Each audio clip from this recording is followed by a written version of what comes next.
Hello Warangal.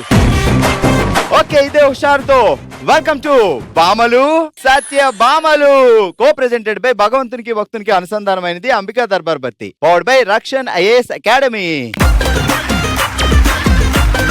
చలో మరి ఇక లేట్ చేయకుండా మన బామలు సత్య బామల్లో ఫస్ట్ రౌండ్ హలమితి హబీబో. నేను ఒక సింపుల్ గా టంగ్ ట్విస్టర్ ఇస్తాను, మీరు ధనాధన్ రోల్ తిప్పేసి ఒక 10-15 టైమ్స్ ఫటాఫట్ మాట్లాడి చెప్పేయాలి. అంటే 30 సెకండ్స్ లో 10 టైమ్స్ చెప్పగలగాలి, అంత ఫాస్ట్ గా. సో అంత ఫాస్ట్ గా మీరు చెప్తే విన్ అవుతారు, లేదంటే పనిష్మెంట్ అన్నమాట. వచ్చే ముందే ఇది చెప్తే మేము రాము అనుకుంటున్నావు కదా పిన్ని. సో మా పిన్ని తోటి మొదలు పెడతా. పిన్ని పేరేంటి? సుగుణ అండి. సుగుణ. బాబాయ్ పేరేంటి?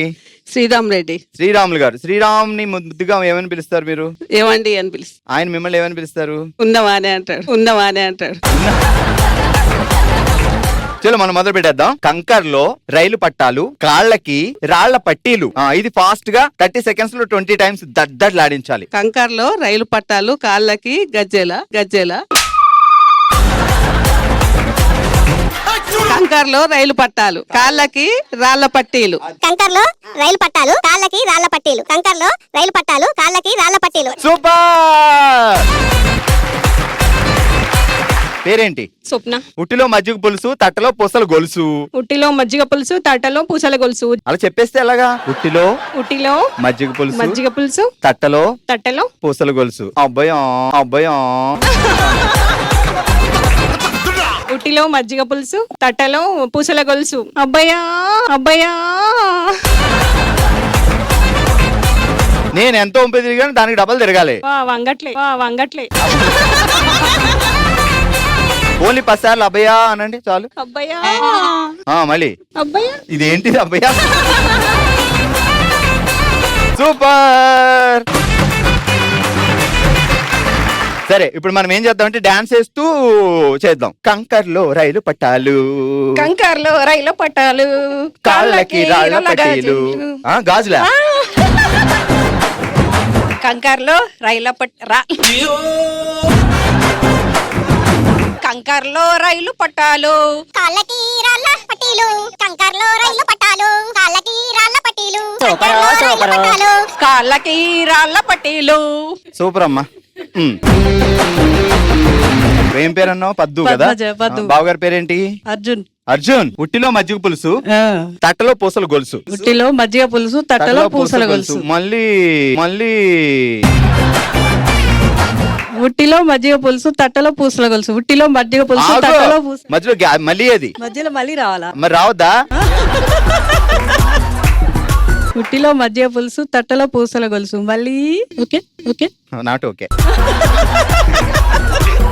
ఉట్టిలో మజ్జిగ పులుసు, తట్టలో పూసల గొలుసు. మళ్ళీ ఉట్టిలో మజ్జిగ పులుసు, తట్టలో పూసల గొలుసు. మళ్ళీ ఉట్టిలో మజ్జిగ పులుసు, తట్టలో పూసల గొలుసు. మళ్ళీ ఉట్టిలో మజ్జిగ పులుసు, తట్టలో పూసల గొలుసు. మళ్ళీ.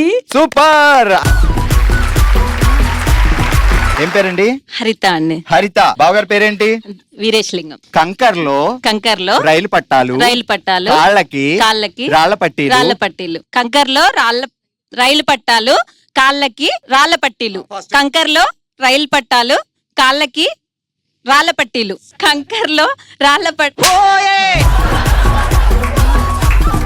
కంకర్లో రైలు పట్టాలు, కాళ్ళకి రాళ్ల పట్టీలు. కంకర్లో రైలు పట్టాలు, కాళ్ళకి రాళ్ల పట్టీలు. కంకర్లో రైలు పట్టాలు, కాళ్ళకి రాళ్ల పట్టీలు. ఇది ఎలా ఉంది తెలుసా నాకు? పట్నంలో సాలిబండ. కంకర్లో రైలు పట్టాలు, కాళ్ళకి రాళ్ల పట్టీలు. కంకర్లో రైలు పట్టాలు, కాళ్ళకి రాళ్ల పట్టీలు. కంకర్లో రైలు పట్టాలు, కాళ్ళకి రాళ్ల పట్టాలు. ఈసారి కొట్టకపోతే పనిష్మెంటా? కంకర్లో రాళ్ల పట్ట. అయిపోయింది. ఆ పనిష్మెంట్ తీసుకురండి. కంకర్లో రైలు పట్టాలు, కాళ్ళకి రాళ్ల పట్టీలు. కంకర్లో ఎలా వచ్చిందో. సూపర్. సో ఇది హలమితి హబీబో. అందరూ బాగా చెప్పి ఎవరు బాగా ఎంటర్టైన్ చేస్తారో వాళ్ళకి గిఫ్ట్లు ఇచ్చేస్తే మనం అందరం కలిసి ఒక స్టెప్ వేసేద్దాం. ఓకే, కంగ్రాచులేషన్స్ అంబికా దర్బార్ బత్తి గిఫ్ట్ హ్యాంపర్ గెలుచుకున్నందుకు.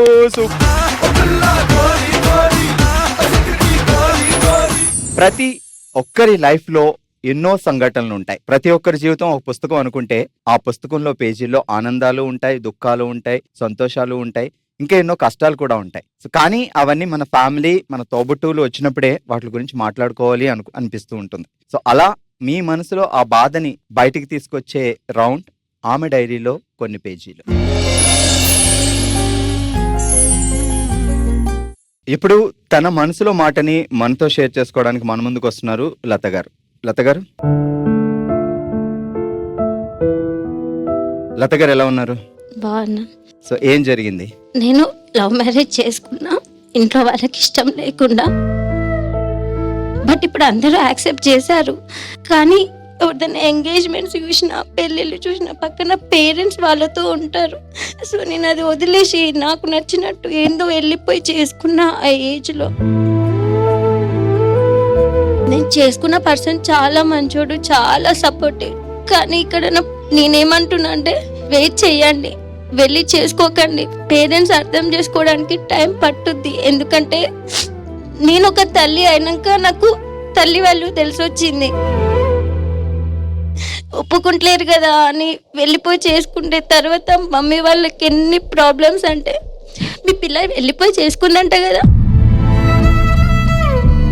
అట్లనే పెంచుతారా అని ఇష్టం ఉన్నట్టు అమ్మ వాళ్ళని అంటే కూడా వాళ్ళు అవి తీసుకోకుండా మనం కనబడుతున్నాం అన్నీ వదిలేసుకొని మళ్ళీ మనల్ని యాక్సెప్ట్ చేస్తారు. అది మనమే ఇంకా తిడతాం, నువ్వే ఒప్పుకోలేదు, నువ్వే చేసినావు, నాకు ఇష్టం లేకుండా చేస్తున్నావు అని. కానీ మంచిగా కూర్చోబెట్టి చెప్తే ఏ పేరెంట్స్ కూడా బలవంతంగా ఇష్టం లేకుండా పెళ్ళిళ్ళు చేసి వాళ్ళ గొంతు కొయ్యాలని ఎవ్వరు అనుకోరు. కానీ మనం ఆ ఏజ్లో అలా చేస్తాము. ఒక్క క్షణం ఆలోచించి చేసుకుంటే తర్వాత చాలా హ్యాపీగా ఉంటుంది. నేను అదే చెప్తున్నా, నా పేరెంట్స్కి, అమ్మకి, నాన్నకి సారీ చెప్తున్నా. వాళ్ళు ఇప్పటికీ కూడా చాలా ఫీల్ అవుతారు. ఒక్క మాట ఆ రోజు ఆగితే నేనే చేసేదాన్ని కావచ్చు, నువ్వు ఎందుకు వెళ్ళిపోయినావని. నన్ను క్షమించమ్మా, ఆ రోజు నేను ఒక్క క్షణం ఆగితే ఈరోజు నువ్వు అందరితో మాటలు పడేదానివి కాదు. సారీ.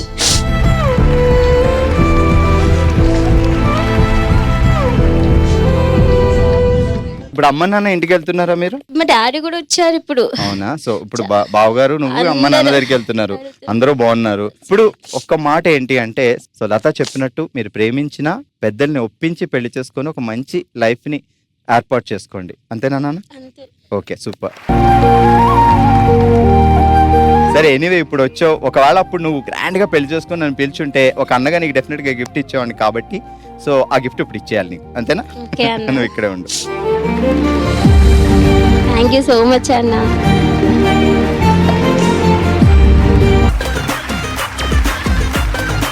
ఇందాక నుంచి మీరు నేను ఎదురు చూసే రౌండ్. ఎందుకంటే ఆటలు పాటలు అంటే మనకి చాలా ఇష్టం కదా. మీరు ఆడడం ఇష్టం అయితే ఆడించడం నాకు ఇష్టం. చలో మరి ఇక లేట్ చేయకుండా మొదలు పెట్టేద్దాం. ఓ శివంగి,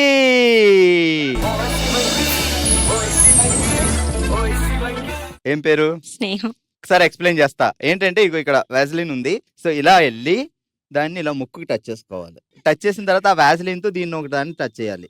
ఇది అంటుకుంటది. అంటే నాకు అంటుకోలేదు, నీకు అంటుకుంటది. దాన్ని ఇలా కుంటుకుంటూ అందులో పడేయాలి. రెడీ? 3, 2, 1 గో.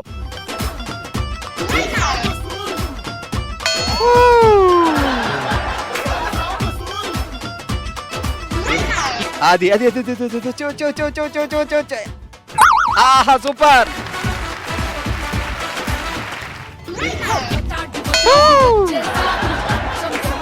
వేసి మొత్తం అలా నోటితోటి ముక్కుతోటి యాజలేనంతా అవగొట్టేస్తుందండి బాబా. 2 బాల్స్.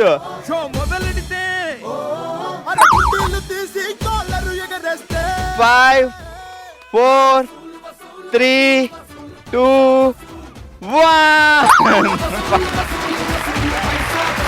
వ్యాజ్లైన్ మీరు ఎప్పుడైనా రాసుకున్నారా పెదాలకి? అలా రాసుకోకూడదు, ఇగో ఇలా రాసుకోవాలి. ఇక మీదట ఇలానే రాసుకోండి. ఓకే? చలికాలం, ఎండాకాలం, ఏ కాలం అయినా. సూపర్. నువ్వు వెళ్ళి నీ ప్లేస్ లో ఉండు. మీ పేరేంటి? శ్రీలత. రెడీ? 3, 2, 1 గో.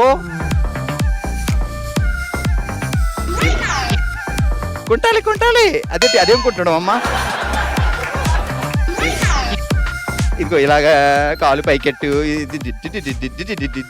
గజ్జులు చప్పుడొస్తున్నాయి తప్ప కొంటట్లేదు మా అక్క.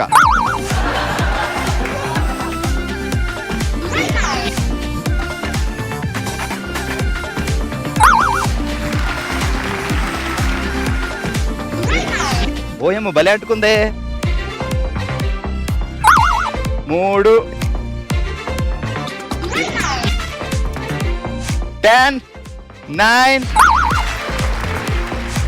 7 6 5 4 3 2 1. ఇంక లేదు లేని ముక్కు చూపించు ఒకసారి. ఇలా పెట్టుకోవాలండి ముక్కుకి ఓ ముద్ద. పేరేంటండి? ఉమా. ఉమా. Ready 3 2 1 go. ఇదేం కుంటుడు? వరంగల్ ఇలా కుంటుతారా? రాయి బాగా రాయిపోతే పోయింది, ఏంది వ్యాధులైనాయి కదా.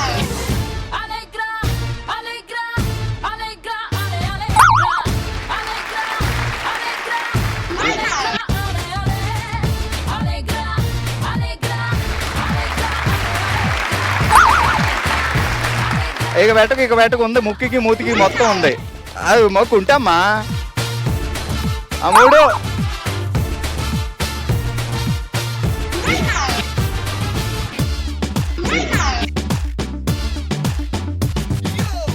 5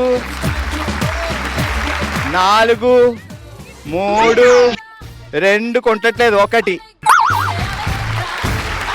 ఈ 1 తర్వాత వేసింది కాబట్టి తీసేస్తున్నా. ఓకే 4. ఏం పేరు? రీతు. రీతు, మన టార్గెట్ ఎంత? 5 అన్న. 6 ఫిక్స్ అవ్వే అనుకో, గిఫ్ట్ వచ్చేద్ది. ఓకే ఏయ్ ఆగు నేను అబ్బా దగ్గర జరిపేస్తుంది, మొత్తం అన్ని వేసేద్ది ఏంటో. 3 2 1 గో.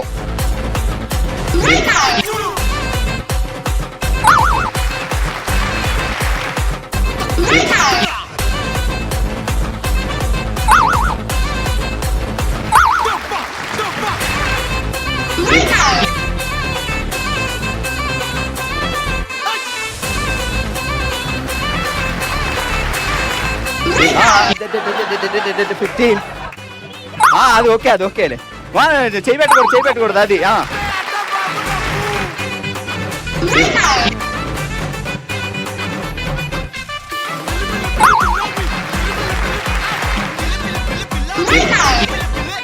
5 4 3 2 1. సరే అయినా 6 వేసేసింది ఇక్కడ. 6 అయినా గెలుస్తుంది కదా. మీరు మీ కంగారు. మొత్తానికి విన్నర్, కంగ్రాచులేషన్. ఓ శివంగిలో విజయవంతంగా 7 బాల్స్ వేసి మా రీతు గారు గెలుచుకున్నారు డిన్నర్ సెట్.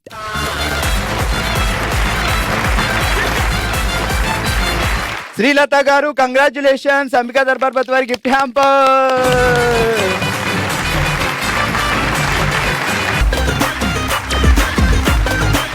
లైఫ్ అనేది చాలా చిన్నదండి. ఎప్పుడు ఏం జరుగుతుందో మనకే తెలియదు. అలాంటి ఈ చిన్న జీవితంలో అప్పుడప్పుడు మనకి తెలియకుండానే కొన్ని తప్పులు చేసేస్తాం. ఆ తర్వాత అనుకుంటాం ఇలా చేయకుండా ఉంటే బాగుండేది, ఇలా జరగకుండా ఉంటే బాగుండేది అనిపిస్తూ ఉంటుంది. సో అలాంటి మనసులో మాటని, మీ మనసులో ఉండిపోయిన ఆ మాటని బయటికి తీసుకొచ్చే రౌండే మనసులో మాట. ఈరోజు తన జీవితంలో జరిగిన కొన్ని సంఘటనల్ని మనతో షేర్ చేసుకోవడానికి మన ముందుకు వస్తున్నారు స్వర్ణ గారు, ప్లీజ్.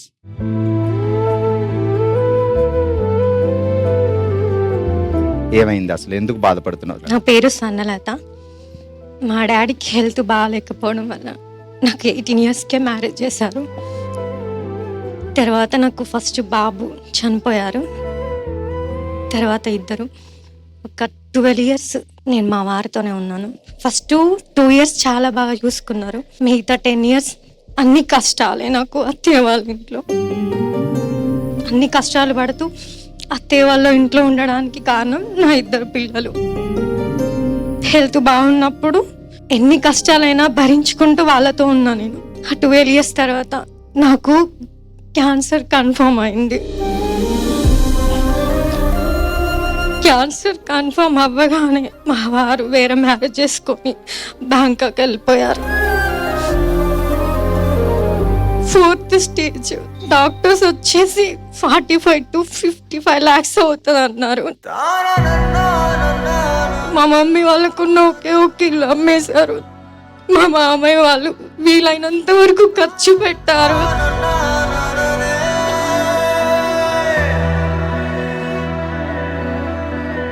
హెల్త్ బాగాలేక మధ్యలో నాకేమన్నా అయిపోతే అమ్మ నాన్న లేకుండా నా పిల్లలు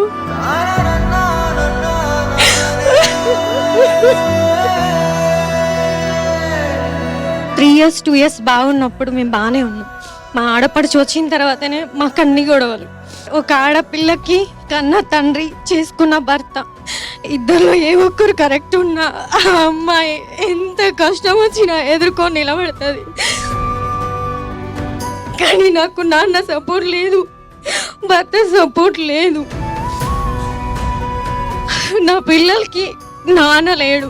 ఇప్పుడు నాకేమన్నా అయితే వాళ్ళు అనాథులు కావద్దనేసి నాకు డాక్టర్స్ ఎన్ని రోజులు బ్రతుకుతావో చెప్పలేమన్నారు. సో నువ్వు అలాంటి బాధను కూడా తట్టుకున్నావు అంటే నువ్వు గ్రేట్ మా. పిల్లలు ఏం చదువుకుంటున్నారు? పెద్ద బాబు 8th class, చిన్న బాబు 2nd class. ఇంకోటి ఏంటంటే తనకి దూరంగా ఉన్నా కూడా నేను ఏదైనా ఒక పని చేసుకొని పిల్లలను చూసుకోవాలనుకున్నాను. మమ్మీ వాళ్ళ ఇంట్లో పరిస్థితి బాగాలేక, చేసిన డబ్బులు సరిపోలేక, నేను ఈ ఏజ్లో కూడా నాకు మ్యారేజ్ అయ్యేంత వరకు అసలు నాకు వంట పని కూడా రాదు. నేను వంట మనిషిగా కూడా పనిచేసిన పిల్లల్ని పోషించుకున్నాను. నేను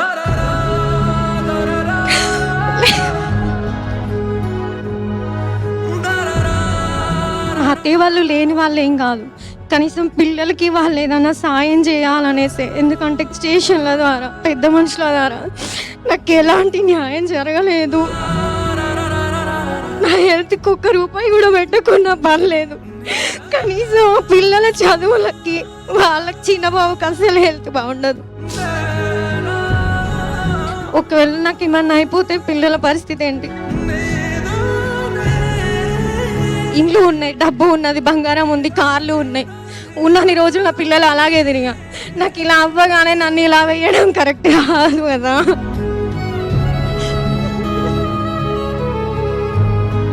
నిజం చెప్తున్నా, ఎవ్వరికి ఎలాంటి కష్టం వచ్చిందని మాత్రం అదే ఆలోచిస్తూ బాధపడుతూ ఉంటే మనం ముందుకు వెళ్ళలేం. అలా 18 months నేను రూమ్లో నుండి బయటికి రాలేదు. తర్వాత పిల్లల కోసం ఆలోచించి నాకు మేడం చెప్పింది, మీరు ఎంత హ్యాపీగా ఉంటే అంత బాగుంటారని. నాకు ఇలా అయ్యి పిల్లలు నా దగ్గరకు వచ్చేవాళ్ళే కాదు. జుట్టు మొత్తం ఊడిపోయి, ఫేస్ మొత్తం బ్లాక్, నెయిల్స్ మొత్తం ఊడిపోయినాయి. ఓన్లీ పళ్ళు ఊడిపోకుండా 21,000 ఇంజెక్షన్ వేయించుకున్నా నేను. అలా ఖాళీ టైంలో నాకు కొంచెం జుట్టు రావడం స్టార్ట్ కాగానే పిల్లలతో రీల్స్ చేసుకోవడం, ఖాళీ టైంలో డ్యాన్స్ చేయడం, ఇలా సాంగ్స్ వినడం, వీటి మీదనే ఫోకస్ చేసిన నేను. అసలు నాకు ఈ జబ్బు వచ్చిన విషయం నేను ఎప్పుడు ఆలోచించలేదు. సో మనకి సహాయం చేసే వాళ్ళు ఎలానో ఉన్నారు, చేయని వాళ్ళు పోనీ, చేసిన వాళ్ళు వస్తారు. బట్ నువ్వైతే స్ట్రాంగ్గా ఉండు, హ్యాపీగా ఉండు. సో పుట్టింటికి వచ్చావు, నీ తమ్ముడుగా లేకపోతే నీ అన్నయ్యగా, నా చెల్లెలుగా నువ్వు వచ్చావు కాబట్టి సో నేను హ్యాపీగా నవ్వుతూ పంపించాలి. ఇంక అస్సలు ఆడవద్దు, నువ్వు ఇలానే ఉండు.